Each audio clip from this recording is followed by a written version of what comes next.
You won't believe the kind of neighbor drama that unfolded in my quiet suburban neighborhood. Imagine waking up one morning, walking into your own backyard, and realizing that part of your property isn't yours anymore. At least, that's what Karen wanted me to believe. She thought she could steal a slice of my yard, build her own fence across the property line, and act like nothing had happened. But what she didn't know was that I had every document, every survey, and every receipt to prove she was dead wrong. And when I finally exposed her, the entire neighborhood witnessed the meltdown of a lifetime. But let's rewind to the very beginning, because the story didn't start with the fence. It started with the little things. Karen had moved into the neighborhood about a year before this happened. From day one, she acted like she owned the entire block. If a car was parked on the street too close to her driveway, she'd complain. If someone left their trash bin out a little too long, she'd call the HOA. If kids were playing outside and made too much noise, she'd scold them like they were her own. It wasn't long before everyone knew her as that neighbor, the one who thrived on control and chaos. At first, I ignored her. I figured it was just her personality, and I didn't want to start a war over little things. But Karen wasn't the type to be satisfied with small victories. She wanted power, and when she set her sights on my backyard, that's when things turned ugly. It all started when she casually mentioned to another neighbor that my fence was set too far back. She claimed that part of my yard technically belonged to her property. At first, it sounded like just another one of her wild complaints, but within a few weeks, I noticed she had contractors visiting her home, measuring her yard, and even eyeing my fence line. That's when I knew she was up to something. One morning, I woke up to the sound of drilling and hammering. At first, I thought maybe she was doing some regular home maintenance, but when I stepped outside, I froze. There it was, a brand new wooden fence stretching across my backyard, planted several feet into my property. Karen had literally built a fence on my land without permission, without discussion, without a single warning. She just decided it was hers now. My first reaction was disbelief. I stood there staring at this half-finished fence, trying to wrap my head around the audacity it took to do something like this. My old fence was still standing, marking the real property line, but right behind it was Karen's shiny new construction cutting into my yard. It looked ridiculous, it looked illegal, and it looked like the start of a battle I didn't ask for. The neighborhood quickly caught wind of it too. Neighbors walking their dogs would stop and stare. Some even laughed out loud at how bold she was being. Others shook their heads and muttered about how Karen had finally gone too far. But when I confronted her about it, she acted like she was doing me a favor. She said her surveyor told her that the line was off and that she was simply correcting a mistake. The thing is, I had the real survey. When I bought my house, I paid for an official land survey, complete with maps, measurements, and official stamps from the county. I knew exactly where my property began and ended. And her fence. It was 3 full feet into my yard. 3 feet might not sound like much, but in property terms, that's a massive chunk of land. It was theft, plain and simple. I told her to stop the construction immediately. She rolled her eyes, waved me off, and told her contractors to keep going. That's when I knew talking wasn't going to solve this. If I wanted to protect my property, I was going to need proof. Hard, undeniable proof that couldn't be ignored.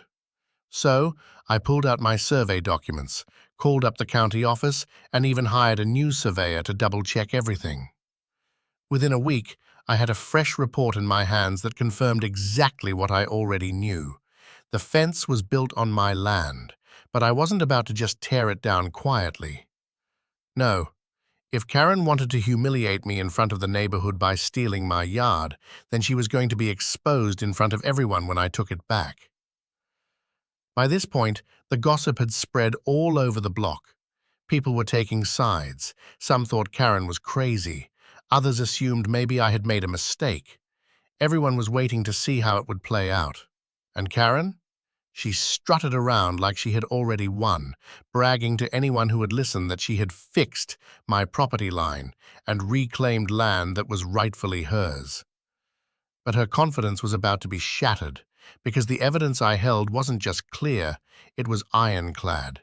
And when I finally decided to take action, I made sure the whole neighborhood was watching, because if Karen wanted a show, then that's exactly what she was going to get. The day after Karen's fence was finished, my backyard looked like a crime scene. My own fence, old but still standing strong, marked the true boundary line. Just a few feet away, her shiny new fence cut across my property like a scar. The space between the two fences was now a strip of land that technically still belonged to me, but thanks to Karen's stunt, it looked like part of her yard. She had stolen it in plain sight, and she acted proud of it. For most neighbors, this would have been enough to give up. After all, dealing with legal property disputes can be a nightmare. Lawyers, surveys, endless paperwork. It's the kind of battle that drains you, and that's exactly what Karen was counting on. She wanted me to get tired, back down, and let her keep that strip of land without a fight. But she underestimated just how stubborn I could be. The first step was gathering every shred of proof. I started with the original survey that came with my home purchase. It was detailed, precise, and officially stamped by the county. Then, to make sure there were no doubts, I hired a professional surveyor to re-measure the property. I wanted fresh evidence, something that couldn't be argued against. Within days, the new survey confirmed everything. My fence was in the right spot. Her fence was 3 feet over the line. Case closed. Now I had the documents, but Karen wasn't the kind of person to admit she was wrong just because of paperwork. I needed more than proof. I needed an audience. If Karen could flaunt her so-called victory in front of the neighborhood, then I would reveal her lies in front of the same crowd. That was the only way to shut her down for good. I began by quietly spreading the word to a few neighbors I trusted. I let them know what was happening, showed them the documents, and explained how Karen had stolen part of my yard. Their reactions were priceless. Some were shocked, others weren't surprised at all. Many of them had their own stories of Karen trying to bend the rules or intimidate them. It turned out I wasn't the first victim of her antics, just the first one to fight back this hard. Pretty soon, whispers started circulating around the block. People were curious, they wanted to know the truth, and the more Karen bragged about her win, the more the crowd waited for my response. It was almost like a community showdown was brewing, and everyone knew the day of reckoning was coming. Meanwhile, Karen doubled down on her arrogance. She paraded her new fence like it was a trophy. She'd stand outside, pointing at it with pride whenever she had friends or family over. She even made passive-aggressive comments within earshot, saying things like, "It feels so good to finally have my full yard back." To her, it wasn't just about land. It was about control. She wanted me and everyone else to know that she could take what she wanted without consequences, but she was about to learn that consequences were coming. I called for a neighborhood meeting. Our community wasn't officially run by an HOA, but we often held informal gatherings to discuss issues, events, and problems that affected everyone. This was the perfect stage. I made sure Karen was there. She wouldn't be able to resist showing up if she thought it was about her. When the day came, neighbors gathered on a stretch of grass near the park. The turnout was bigger than usual. People brought lawn chairs, drinks, and curious expressions. They knew there was going to be drama, and they weren't about to miss it. Karen strutted in late, as if to make a grand entrance, holding her head high and smiling smugly. She looked confident, even victorious, like she thought I was about to back down in front of everyone. But then I stood up with a folder in my hand. Inside were the receipts, my original property survey, the fresh professional survey, and the official county map. Everything was labeled, highlighted, and undeniable. As I began to explain, the crowd leaned in. I laid out the facts, step by step, careful not to raise my voice or make it personal, just the cold, hard truth. I showed them the original boundaries, pointed to where my fence stood, and then highlighted where Karen's new fence had been built. The difference was crystal clear. There was no ambiguity, no gray area. Her fence was on my land. Period. Gasps and murmurs rippled through the crowd. Neighbors exchanged looks, some shaking their heads in disbelief, others whispering about how bold Karen had been. A few even chuckled, clearly enjoying the spectacle of her being exposed. Karen, on the other hand, turned pale. Her smug smile vanished. She tried to interrupt, claiming her own surveyor had told her differently, but when pressed for documents, she had nothing. No official papers, no county records, just her word against mine. And in that moment, her word meant nothing. The neighbors weren't buying her excuses anymore. They saw the proof with their own eyes. They saw the arrogance, the lies, and the theft. One by one, people began siding with me openly, telling Karen that she had crossed the line, literally. The embarrassment on her face was impossible to hide. She fumbled for excuses, muttered about misunderstandings, and even tried to play the victim, saying she only wanted what was fair. But the damage was done. The receipts had been shown, the crowd had judged, and Karen's credibility was shattered. Still, I wasn't finished. Exposing her was only step one. Step two would be reclaiming my yard, and that meant taking her fence down. I made it clear to everyone that I wasn't going to let this slide.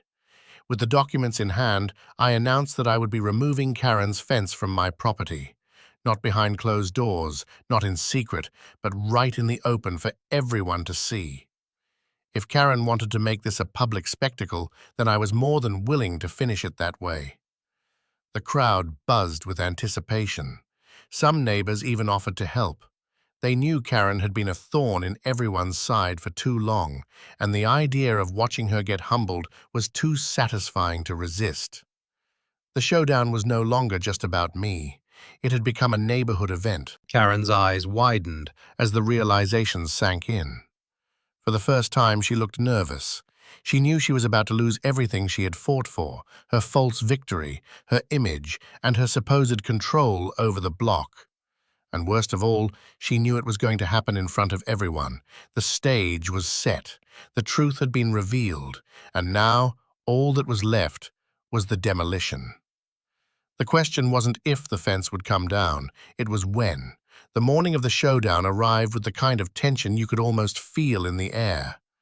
Word had spread quickly after the neighborhood meeting. Everyone knew I was going to take Karen's fence down, and everyone knew I had the proof to back it up. This wasn't just about property anymore. It had become the neighborhood's main event. People were curious, excited, and let's be honest, a little entertained.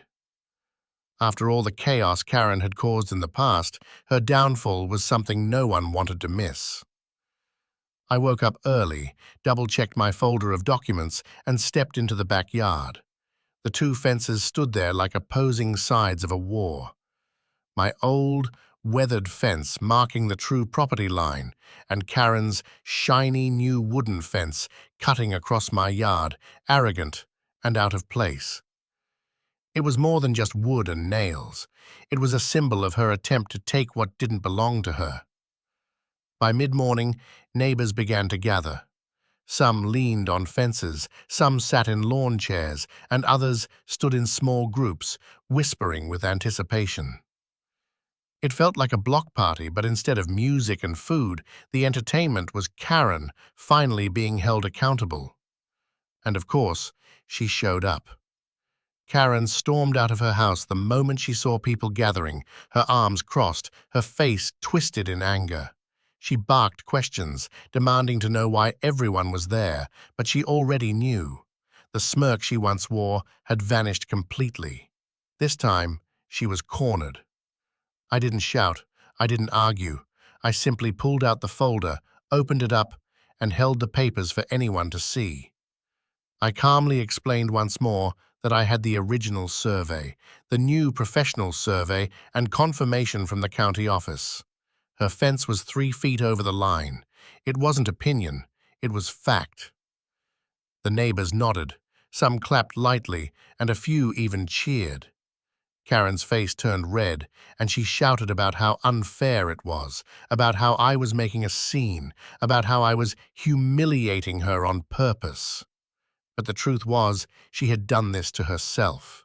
She had turned it into a spectacle the moment she built her fence without permission. And now, it was time to end it. I grabbed my toolbox, walked over to the fence, and placed my hand on the first panel. For a moment, silence fell over the crowd. Everyone knew this was the point of no return. Then, with one solid pull and a few turns of the drill, the first board came loose. The wood creaked, cracked, and finally came free. The crowd erupted in cheers. Karen screamed. She shouted about calling the police, about suing me, about how this was her fence and I had no right to touch it. But every time she raised her voice, I raised the folder higher, reminding everyone, including her, that the proof was on my side. She had no legal ground to stand on. Her threats were empty, and she knew it. Panel by panel, I worked my way down the line. Neighbors began stepping in to help. Some brought their own tools. Others carried off the boards and stacked them neatly on Karen's side of the property. Every piece of that stolen fence was carefully returned to her yard. I didn't keep a single nail. If she wanted to rebuild, she could do it on her own property, not mine. The more people helped, the louder Karen became. She yelled at everyone, accusing them of ganging up on her, of being jealous of her, of not respecting her. But no one took her side. Not one neighbor stood with her. They had seen too much, endured too much, and they were done with her games. By the time the final panel came down, Karen's voice was hoarse. Her once pristine image as the neighborhood's self-appointed ruler was gone, replaced by the sight of her red face, clenched fists, and a pile of her own fence dumped in her yard like discarded trash. I stepped back, wiped the sweat from my forehead, and looked at my backyard. The strip of stolen land was free again, open and clear, exactly as it should have been all along. My fence still stood proudly at the true boundary, and the space behind it was mine once more. The neighbors applauded.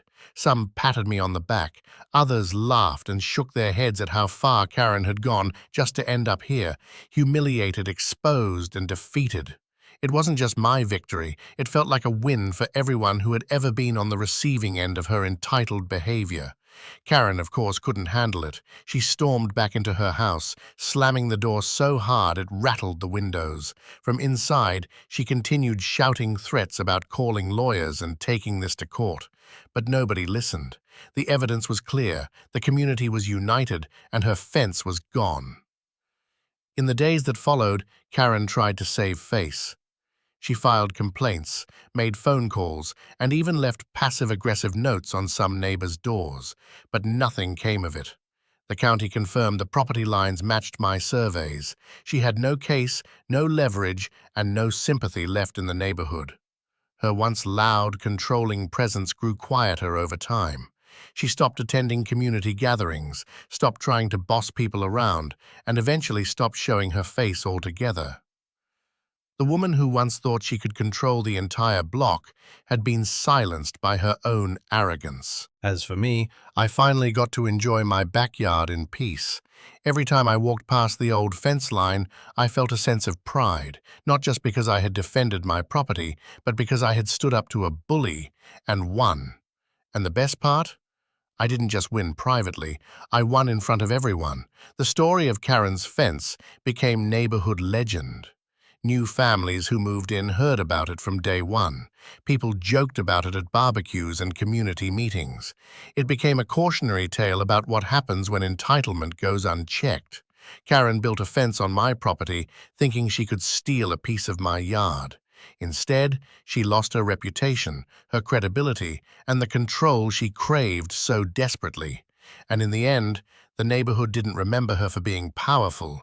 They remembered her for being the woman who tried to take what wasn't hers and got torn down in front of everyone. And that's the story of how Karen built a fence on my property, and how I took it down, nail by nail, in front of the entire neighborhood.